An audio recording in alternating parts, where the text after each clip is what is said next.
Hello Internet! This is Byron D0 yet again, doing another vlog this week. This time, we're not going anywhere near political territory because that's just ugly and awkward, and I don't like being in awkward situations if I can help it. But I digress. Today, we're going to talk about a little awesome film that just came out called Wreck-It Ralph!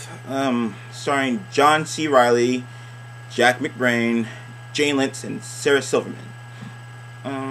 It's a Disney animation, not Disney Pixar, for those of you who are confused. But yeah, it is, as my good friend Mario Bueno put it, the Who Framed Roger Rabbit of this generation. Why? Because you have a plethora of licensed characters from different companies and studios in one film.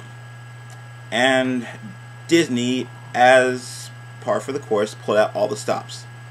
They got a ton of characters from Street Fighter, they got Sonic the Hedgehog, they got the character Tapper, and the characters they couldn't necessarily get, they did a good job doing reasonable facsimiles of them.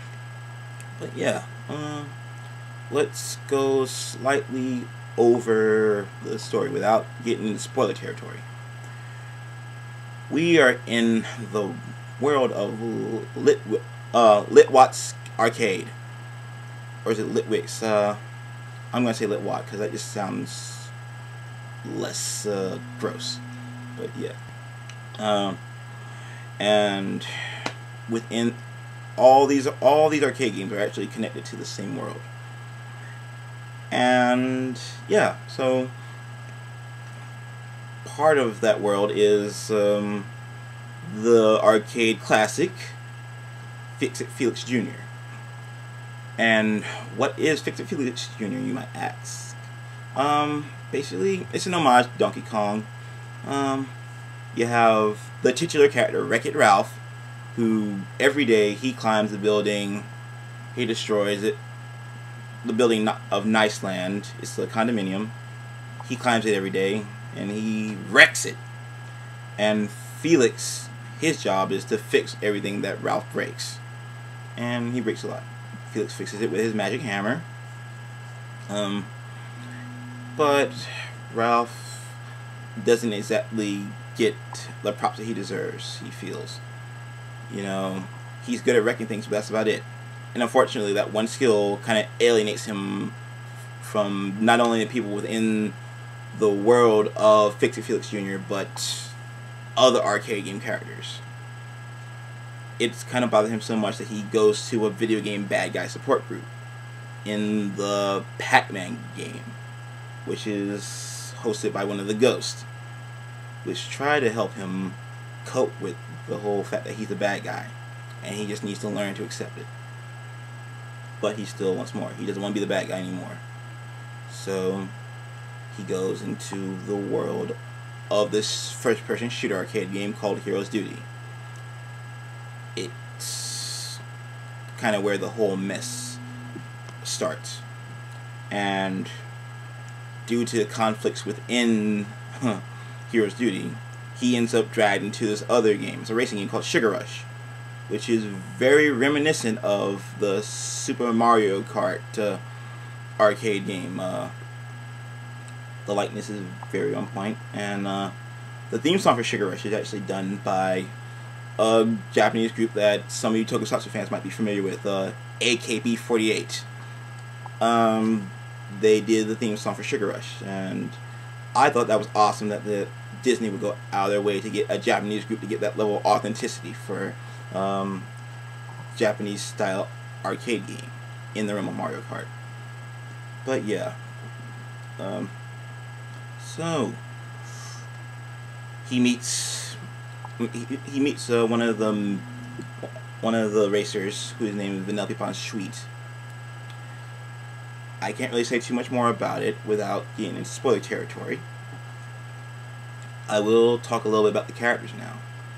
We'll start with the titular character, Wreck-It Ralph.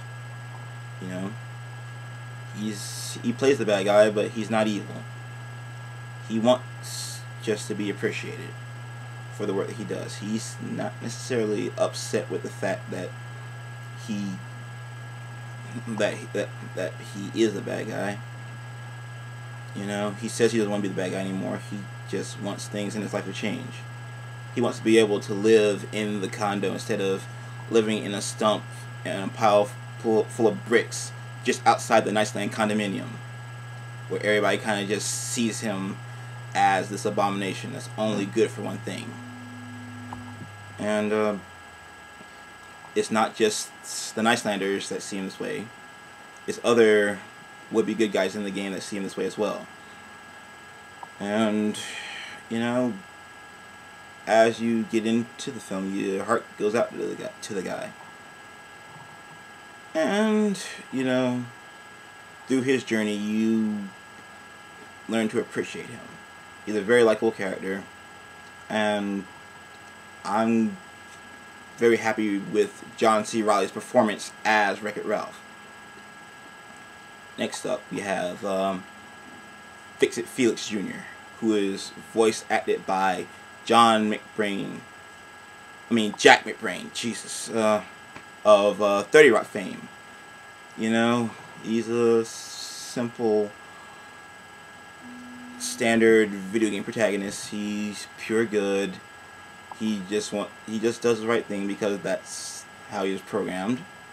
And when Ralph goes AWOL from his game, he goes to track him down before his absence from Fix-It Felix Jr. affects the fate of everyone in that game. So, and then when he's on his journey to bring Ralph back, he meets Jane Lynch's character, who is the female commander of Hero's Duty, this first-person shooter. She's tough as nails, and, you know, the mannerisms are so Jane Lynch.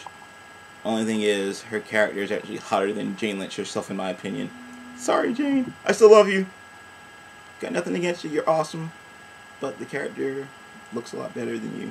Sorry. Yeah. And, you know, she's got her own little backstory. It's kind of generic, but it's more put in there for laughs. And then we have Vanellope von Schweet, who is a glitch within the game of Sugar Rush. And she's kind of shunned and outcasted by all of the other races within the game. And she's kind of like Ralph, where she wants something different for her life. She doesn't want to just go on being unappreciated or being picked on because people think that she's doing something wrong just by existing. And when she meets Ralph, they kind of butt heads at first, but eventually they form a bond and a true friendship, and she's able to teach Ralph more about the whole idea of what it means to be a good guy or a bad guy than he first realized. It was a very well done story.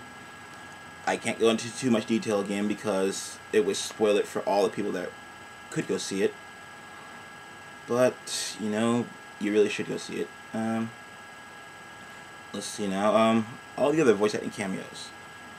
They got the current voice actor that's playing Sonic the Hedgehog to do his cameo in the game. Always awesome. They got Kyle Urbe of Dragon Ball Z fame to voice Ryu from Street Fighter 2. Yeah, you know, he is an awesome voice actor in just about anything he does, and I'm glad they got him to reprise his role. They could have easily have not done that. They also got Ruben Langdon of, for all you Tokusatsu fans, he played Matt Wendy in B Fighter Kabuto. If you don't know what that is, look it up. And yes, they also got Maurice LaMarche. You know, he hasn't really voiced any specific video game characters in recent years that I can think of, but for all you Animaniacs fans, he was the voice of the Brain. And no, I'm not going to try to impersonate him because I would not do it justice. And he's one of my favorite voice actors, so big respect to you, Maurice. Love you. But I digress. So moving along. They got the voice actors for M. Bison, and Zangief, and other famous characters, I believe, to reprise their roles. I guess you could count Q*bert. I mean, he didn't really have a voice. It was just more of a sound that he did. But Q*bert's in it. Though I thought it was random to have him have as much screen time as he did, but hey, Q*bert's still cool to me. And yeah. Soundtrack. What can I say about the soundtrack? Besides, it was flippin' awesome. I'm not too familiar with Owl City from past endeavors, but I'm definitely a fan of them now after one of the tracks they did called When Can I See You Again. It was cute, nice little romantic, and it had that nice electronic vibe which suit the nature of the film. Skrillex had one in there, yeah. I don't hate Skrillex, I'm indifferent to him, but he definitely didn't hurt the soundtrack. Again, AKB48 doing the Sugar Rush theme.